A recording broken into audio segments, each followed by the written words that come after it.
টাকা উদ্ধার হলো পাটুলি থেকেও। পাটুলির ঢালাই ব্রিজের কাছে নাকা চেকিং, সেই নাকা চেকিংয়ে 12 লক্ষ টাকা উদ্ধার হলো একটা গাড়িতে, ব্যাগের মধ্যে থেকে 12 লক্ষ টাকা। কিন্তু এই টাকা কোথা থেকে, কেন, কিভাবে এলো, এই টাকার কোনো নথি না, টাকার কোনো নথি পাওয়া যায়নি, সন্তোষজনক উত্তর পাওয়া যায়নি। তাই 12 লক্ষ টাকা বাজেয়াপ্ত করেছে পাটুলি থানার পুলিশ। গাড়ি আটকে তল্লাশি করার সময় ব্যাগের ভিতর থেকে এই 12 লক্ষ টাকা মেলে। দুপুর 12টা, খবর দিনভর নিয়ে আমি অতনু রয়েছে আপনার সঙ্গে। মালদার মোথাবাড়ি এনআইএ তদন্ত করছে, মারাত্মক গুরুত্বপূর্ণ কিছু তথ্য উঠে আসছে।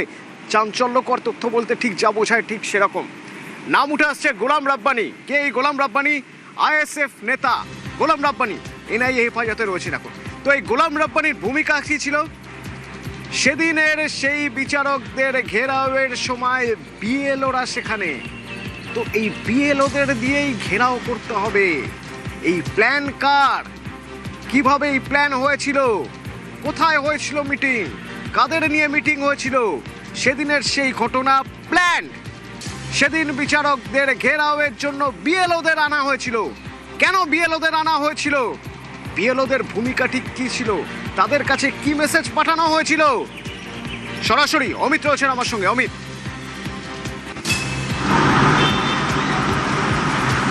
দেখো, এনআইএ তদন্তে যে বিষয়টি উঠে আসছে সেটি হচ্ছে বিএলওদেরকে জোর করে বিডিও 2 নম্বর ব্লক, কালিয়াচক 2 নম্বর ব্লকের বিডিও অফিসের সামনে আনা হয়েছিল। তাদেরকে সেখানে জোর করে বসানো হয়েছিল এবং তাদেরকে দিয়েও ঘেরাও কর্মসূচি তাদেরকে অংশগ্রহণ করানো হয়েছিল। এই তথ্য উঠে আসছে তদন্তকারী এনআইএর হাতে। সেক্ষেত্রে 22 জন বিএলও রীতিমতো স্টেটমেন্ট রেকর্ড করা হয়েছে। গোলাম রাব্বানি নামে আইএসএফের যে 50 সদস্য তাকে গ্রেপ্তার করা হয়েছে, তারও এবং তার ফোন কল রেকর্ড এবং তার সঙ্গে আইএসএফ অন্যান্য কর্মী এবং যাদেরকে সেখানে জড়ো করা হয়েছিল, অর্থাৎ যাদের ভোটার তালিকা থেকে নাম বাদ গিয়েছে তাদেরকে যেমন সেখানে জমায়েত করতে হবে, একই সঙ্গে যারা এসআইআর কাজে নিযুক্ত ছিল এই এলাকা, অর্থাৎ বিএলওদের মারফত যেহেতু ভোটার তালিকা থেকে তার নাম বাদ গিয়েছে এমনটা বোঝানো হয়েছিল। এই কারণে জোর করে ভয় দেখিয়ে হুমকি দিয়ে বিএলওদেরকে আনা হয়েছিল এবং গ্রামবাসীদের হয়ে তার গ্রামবাসীদের দাবি দেওয়া যাতে বিচারকদের কাছে তুলে ধরা হয়, সেই কারণে বিএলওদেরকে জোর করে আনা হয়েছিল এমন তথ্য উঠে আসছে। সেক্ষেত্রে ইতিমধ্যে 22 জন বিএলও স্টেটমেন্ট রেকর্ড করা হয়েছে এনআইএর তরফে এবং গতকাল আদালতে যে ফরওয়ার্ডিং কপি জমা দেওয়া হয়েছে সেখানে কিন্তু এই অভিযোগগুলো সেখানে কিন্তু পুরো ব্যাপারটা গোলাম রাব্বানি একা একা ভেবে সবাইকে ফোন করেছেন, বিষয়টা তো এরকম নয়, বিষয়টা তো এরকম হতে পারে না। তার মানে গোলাম রাব্বানির পিছনে একটা টিম কাজ করেছে, মানে একটা টিম তৈরি করেছে গোলাম রাব্বানি, যে টিম বিএলওদের তাদেরকে ফোন করে করে বলেছে যে আপনাদের আসতে হবে। কেন আসতে হবে না? আপনারাই তো এসআইআর এর কাজ করেছেন, আজ যখন এদের নাম ওঠেনি তাহলে আপনাদের আসতে হবে। আবার কেউ কেউ ফোন করেছেন, ফোন করে বলেছেন যে যাদের যাদের নাম ওঠেনি তাদের সবাইকে আসতে হবে। একটা টিম কাজ করেছে। হঠাৎ করে এই টিমটা তৈরি হলো কিভাবে? গোলাম রাব্বানির এখানে কি ভূমিকা?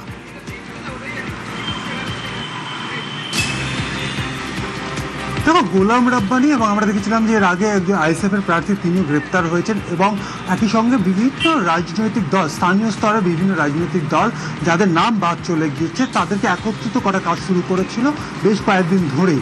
এবং তার মধ্যে গোলাম রাব্বানি বা আইএসএফের যারা লিডার ছিলেন তারা তাদের কর্মী সমর্থকদেরকে ফোন করে জমায়েত করে বা ছোট ছোট মিটিং করে বা বৈঠক করে, গ্রাম বৈঠক বলা হয়, গ্রাম সভা করে সকলকে একত্রিত করা এবং একই সঙ্গে যাদের মাধ্যমে নামগুলো বাদ যেহেতু এসআইআর এর কাছে বিএলওরা ছিলেন সেক্ষেত্রে বিএলওদেরকে চাপে রেখে বিএলওদের মারফত বিচারকের কাছে পৌঁছানো যায়। এইভাবে কিন্তু আইএসএফ এর গোলাম একটা টিম তৈরি করে সেই টিম আগে মিটিং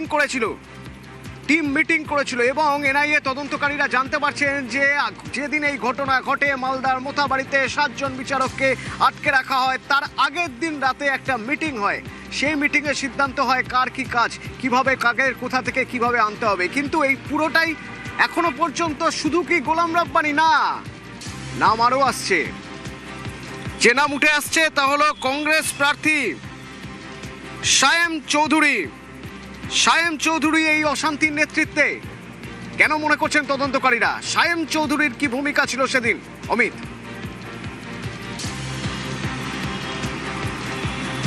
শায়েম চৌধুরী ঘটনাস্থলে ছিলেন এবং সেখানে থেকে তার যারা কংগ্রেসের নেতৃত্ব বা কংগ্রেসের সাধারণ কর্মী রয়েছে তাদেরকেও সেখানে অংশ নেওয়ার ক্ষেত্রে, তাদেরকে জড়ো করার ক্ষেত্রে বড় ভূমিকা রয়েছে।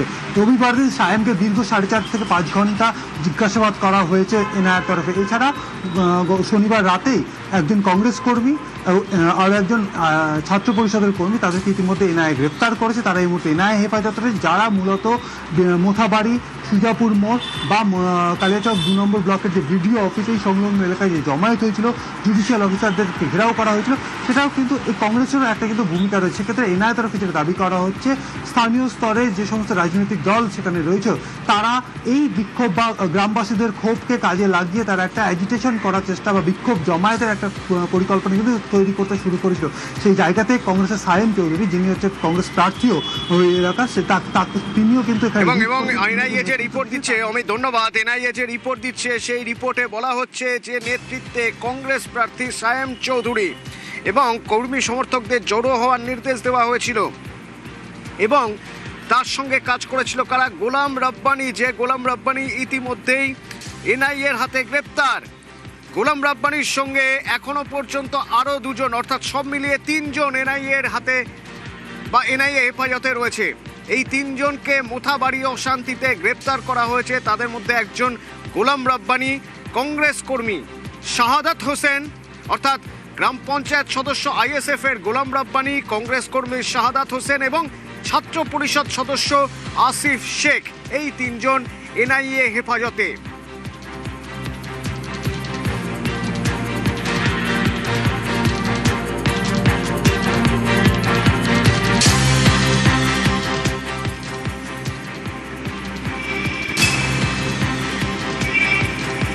এবং এই এনআইএ তদন্ত যেন হালকাভাবে না নেওয়া হয়, রুটিন তদন্ত হিসেবে যেন না নেওয়া হয়।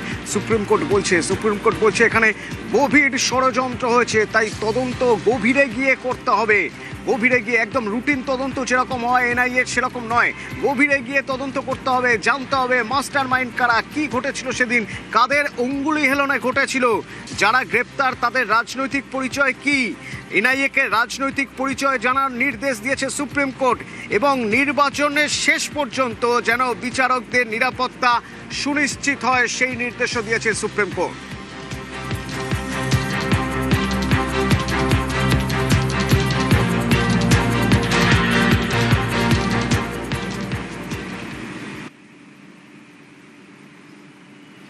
বান্ডিল বান্ডিল টাকার একটা ভিডিও ভাইরাল হয়েছে, একটা ছবি। এই ভিডিও কোথাকার না, বলা হচ্ছে এটা অজিত মাহাতোর বাড়ি। অজিত মাহাতোকে, অজিত মাহাতো কুর্মী উপদেষ্টা, কিন্তু আরও একটা পরিচয় রয়েছে, যে পরিচয় অজিত মাহাতোর ছেলের। অজিত মাহাতোর ছেলে এবারের বিধানসভায় বিজেপি সমর্থিত প্রার্থী বিশ্বজিৎ মাহাতো, পুরুলিয়া জয়পুরের বিজেপি সমর্থিত প্রার্থী বিশ্বজিৎ মাহাতো অজিত মাহাতোর ছেলে। সেই অজিত মাহাতোর বাড়ির টাকার ছবি ভাইরাল। যদিও অজিত মাহাতোর দাবি ষড়যন্ত্র করে ভিডিও ভাইরাল করা হয়েছে। অজিত মাহাতোকে নির্বাচনের প্রাক্কালে এটা পরিষ্কার কথা হচ্ছে টিএমসি পুরা গভীর ষড়যন্ত্র। এই ভাইরালটাই আমাদের সবচেয়ে বড় কাজ হবে, কারণ এটা অত্যন্ত নিন্দনীয়, নেকারজনক, ষড়যন্ত্রমূলক এই ঘটনা। কুর্মী জাতিসত্তার দাবিকে কিছু করতে পারবে না এবং অজিত মাহাতোকে ব্লেম দিতে পারবে না। এটা মিথ্যা, প্রতারণা, ধড়িবাজি, বেইমানি, যত কিছু করছে। এই ঘটনার তীব্র নিন্দা করছে। তৃণমূল কংগ্রেস কি অজিত মাহাতোর ঘরে ওখানে গিয়ে ছবি তুলে নিয়ে এসছে? যে সমাজকে বিক্রি করে টাকা রোজগার করেছে সে আর কি কথা বলবে?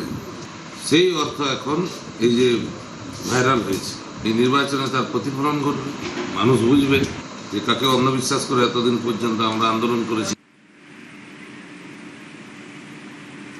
পুরুলিয়ায় বিজেপি সমর্থিত প্রার্থীর বাবার বাড়ি থেকে বান্ডিল বান্ডিল নোটের ছবি ভাইরাল। আর এদিকে দক্ষিণ 24 পরগনার হটুগঞ্জ, সেখানে বিজেপি নেতার গাড়ি থেকে লক্ষ লক্ষ টাকা উদ্ধার। দক্ষিণ 24 পরগনার হটুগঞ্জে প্রায় 10 লক্ষ টাকা উদ্ধার হয়েছে নাকা চেকিংয়ে।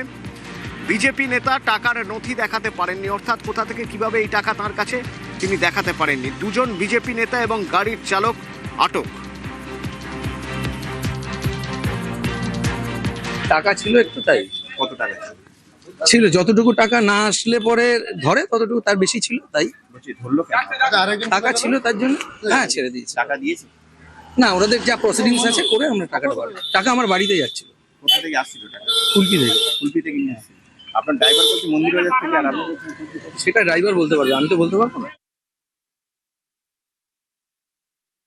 বিজেপি টাকা দিয়ে যে ভোট কেনার প্রবণতা বা প্রত্যেকটা রাজ্যে আর কি যেভাবে সরকার গঠন করেছে, অন্য দল থেকে ভাঙিয়ে নিয়েছে টাকার বিনিময়ে, আজকের আবার তা প্রমাণ হয়ে গেল। এবং যারা অ্যারেস্ট হয়েছে তারা মগরাহাট পশ্চিম বিজেপির কনভেনার এবং অবজারভার। বিজেপি চেষ্টা করছে টাকা দিয়ে মগরাহাট পশ্চিম বিধানসভা কিনে নেওয়ার জন্য, কিন্তু এখানকার মানুষ সচেতন, টাকা বিজেপির কাছ থেকে নেবে কিন্তু ভোট তৃণমূল কংগ্রেসকেই দেবে।